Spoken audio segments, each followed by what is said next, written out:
हमारे माशरे में मर्द का झाका बिल्कुल खुल चुका हुआ है। ये लफ्ज़ मैंने क्यों कहे इस पे मैं बाद में आती हूँ।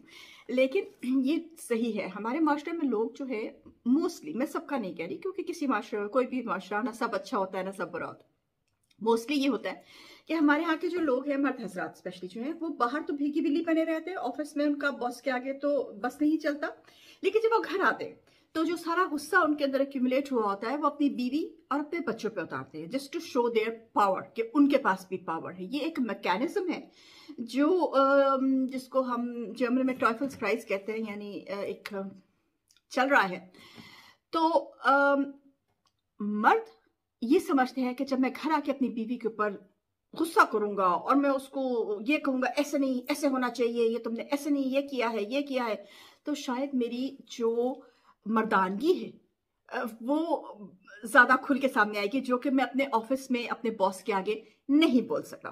तो ये एक चीज है, एक थिंकिंग है हमारे। और दूसरी हमारी थिंकिंग जो है वो ये है कि लड़की को अगर आजादी दोगे तो वो खराब हो जाएगी। ये दोनों चीजें जो हैं ये इकट्ठा मिलके हमारे माशरे को टोटली तबाह कर रही है।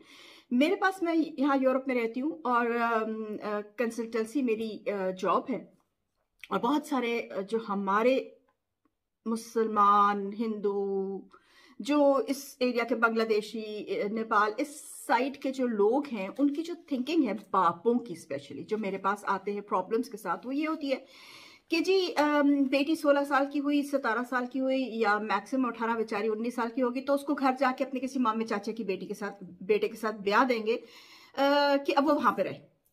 अब इसमें एक पॉइंट आप सोचिए, देखिए, अगर आप मैं आपको एक सिंपल सी एग्जांपल देती हूँ जो सबको समझ आ जाए। अगर आप एक पौधा एक जमीन में लगाएं, वो उस अपनी वहां पे नशो नुमा उसको आप करते हैं, उसको, उस पौधे को उस माहौल की, उस एटमोस्फेयर की, उस हवा की आदत हो जाती है और वो अपनी जड़ें बना लेता है उसमें।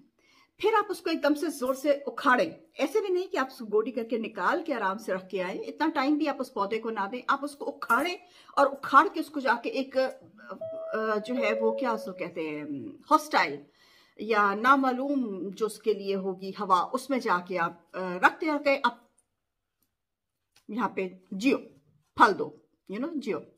It's not possible.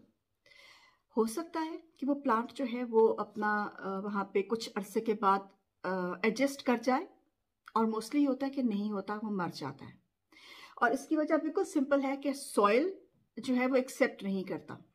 यही बात है जो मैंने आपको इतनी लंबी बात की, यही बात मैं इस बात में कहना चाहती हूँ कि बेटी को अगर आप पालते हैं, एक माहौल में पालते हैं, अगर आप देखिए, या तो फिर आप अपने बच्चों को जर्मनी लेके ही ना आए, यूरोप लेके ही ना जाए, लंदन ना लेके जाए, अमेरिका ना लेके जाए। अब आप वहां पे उनको लेके क्योंकि आपको पैसा चाहिए था, तो फिर उनको वजन दे के तराजू संभालिए कि आप क्या है और आप किस जगह पे रह रहे हैं, और उस दोनों को, पलड़े को इक्वल करके बच्चों को पालें। ये माँ बाप की जॉब है। It's very difficult. मैं ये नहीं कहती कि आसान है, मैं खुद बच्चे पाले, आई नो।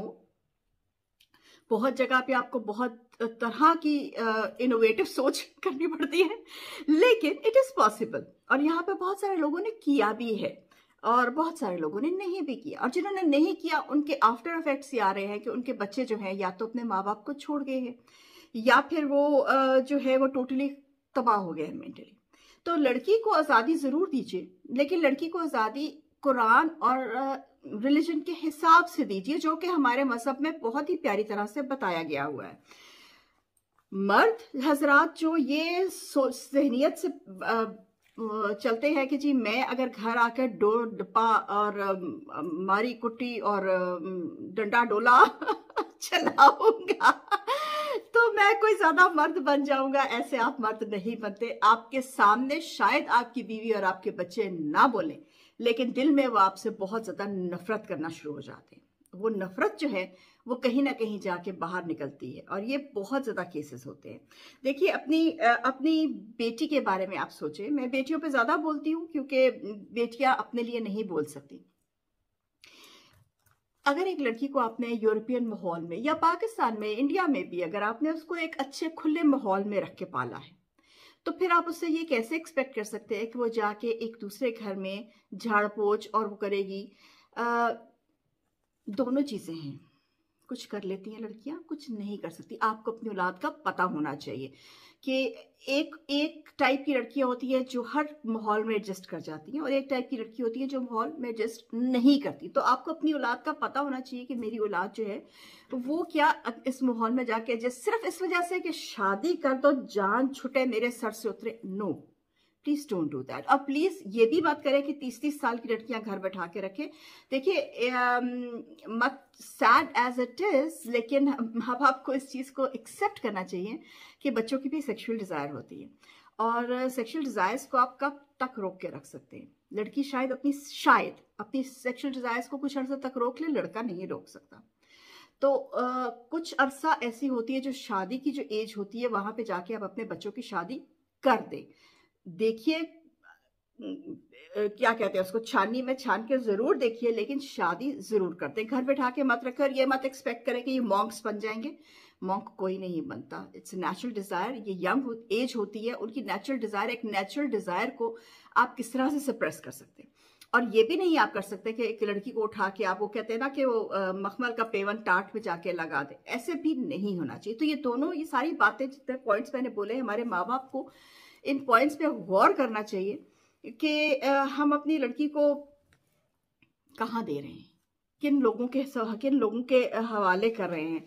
अगर पुराने जमाने में होता था लड़कियों को जिंदा दफना दिया करते थे, तो वो क्यों दफनाते थे? उसके पीछे जो थिंकिंग थी ना, जो लॉजिक थी, वो ये थी कि ये बड़ी होके मेरा इम्तहान बनेगी, बड़ी होके मुझे अगर इसको ऐसी जगह पे ब्याना पड़ेगा, मुझे इतना ज्यादा पैसा इसको साथ में देना, क्योंकि पुराने अरबों में भी यही हिंदुओं वाली रिवायात थी। इसीलिए कुरान शरीफ में अल्लाह मियाँ ने जहेज का जो कॉन्सेप्ट है वो ख़त्म कर दिया था। रसूल पाक सल्लल्लाहु अलैहि वसल्लम के पास हज़रत मौला अली रज़ी अल्लाह तआला अन्हु जब हज़रत फातिमा अलैहिस्सलाम का रिश्ता लेके आए थे, तो उन्होंने पूछा तुम्हारे पास देने को क्या है, तुम क्या दोगे? तो उन्होंने कहा मेरे पास एक घोड़ा है, एक ज़रा है और एक तलवार है।